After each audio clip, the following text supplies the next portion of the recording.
नहमदुहु व नुसल्ली अला रसूलिहिल करीम। अम्मा बाद फ़अऊज़ु बिल्लाहि मिनश शैतानिर रजीम। बिस्मिल्लाहिर रहमानिर रहीम। तारीफ़ात के लायक अल्लाह रब्बुल इज़्ज़त की ज़ात मुक़द्दिसा है। दरूद व सलाम के लायक मुहम्मदुर रसूलुल्लाह सल्लल्लाहु अलैहि व आलिहि वसल्लम की ज़ात मुक़द्दिसा है।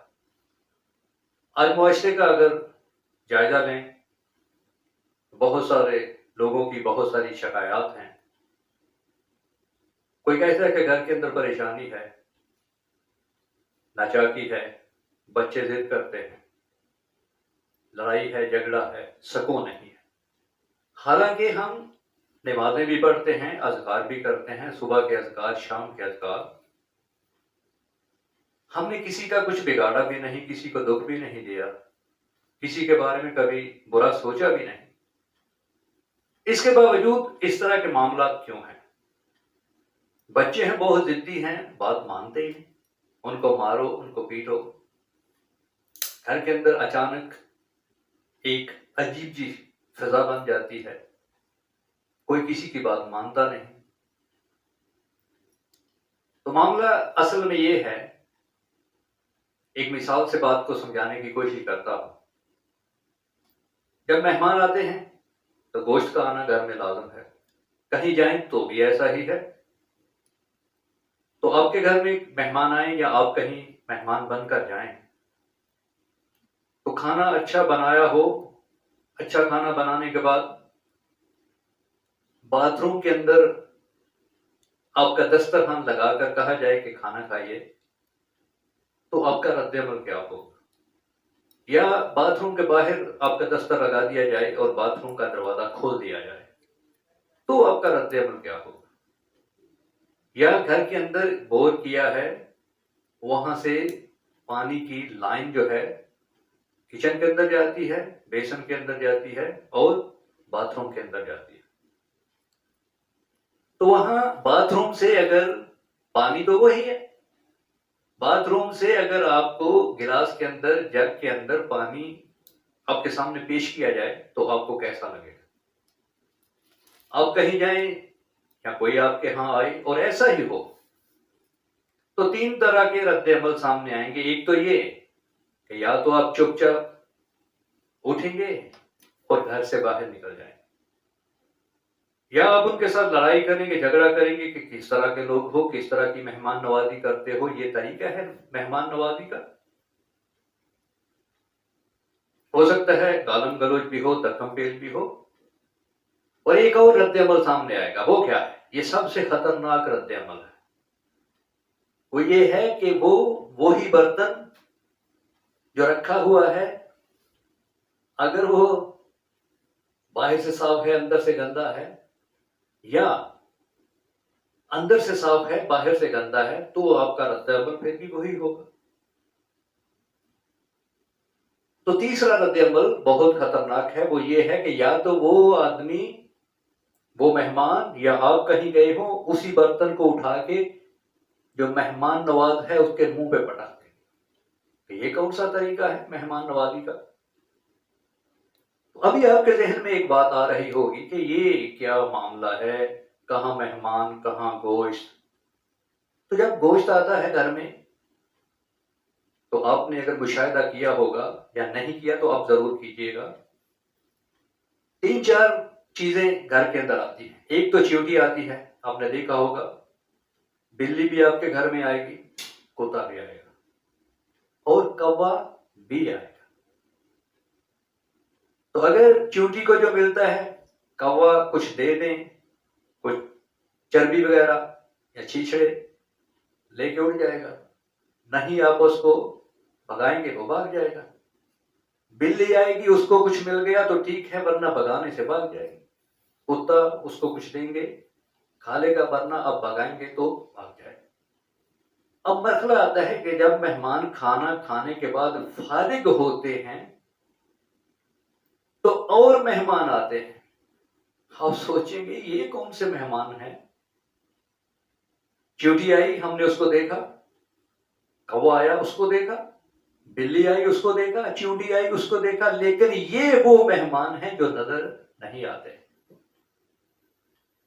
तो फरमाया पैगंबर अलैहिस्सलाम की मुकद्दस ज़ात ने कि हड्डी, जब आप खाना खाने के बाद वो हड्डी है, उस हड्डी से पैगंबर अलैहिस्सलाम ने इस्तिंजा करना से मना फरमाया है। फरमाया कि ये तुम्हारे भाइयों के लिए खाना है।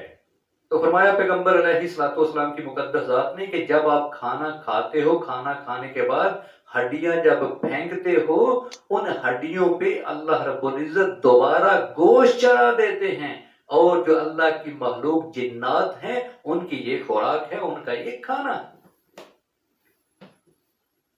तो वो मेहमान जो पहले आए, उनके साथ आपने ये सलूक किया कि बाथरूम के अंदर खाना दिया तो रद्द अमल क्या है, बाथरूम के बाहर खाना दिया तो रद्द अमल क्या है, बाथरूम से पानी भरकर उनको दें तो रद्द अमल क्या है। तो ये भी मेहमान हैं अल्लाह की तरफ से भेजे हुए, इनके साथ भी अगर अच्छा बर्ताव करेंगे तो ये आपको परेशान नहीं करेंगे, तंग नहीं करेंगे। अगर वो हड्डियां जब आप खाना खाते हैं, आपने कभी एहतियात की, उन हड्डियों को आप फेंकते कहां पे? या तो बाहर गंदी जगह पे फेंक देते हैं, या अगर घर के अंदर है तो डस्टबिन के अंदर आप फेंक देते हैं। तो जब वो मेहमान आएंगे वो देखेंगे कि हमारा खाना, हमारे लिए जो खाना था वो तो गंदी जगह पर रखा गया, उसको तो गंदगी लग गई। तो होगा क्या? या तो कुछ जिन्नात हैं वापस चले जाएंगे, या वही देखने में आया है, सुनने में आया है कि हमारा बच्चा ऐसे उसको जैसे किसी ने थप्पड़ मारा, ऐसे लगा किसी ने धक्का दिया हो, ये रात को सोया था ऐसे डर के उठ गया। तो जब रात को मेहमान आएगा, वो आप उनके लिए जो खाना रखा है वो आपने गंदगी में रखा होगा, तो मेहमान का रद्द अमल तो होगा, रद्द अमल तो दिखाएगा, या तो गालिम गलौज करेगा, धक्कम पेल करेगा, या फिर बर्तन उठा के मुंह पे मारेगा।